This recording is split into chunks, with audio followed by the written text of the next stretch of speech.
Love of a Country, a poem written by Andres Bonifacio.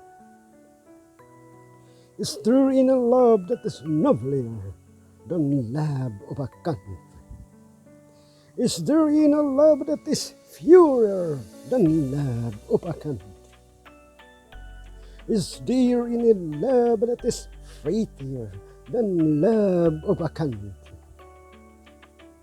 Is there any love that is nobler, purer, and faithier than love of a country?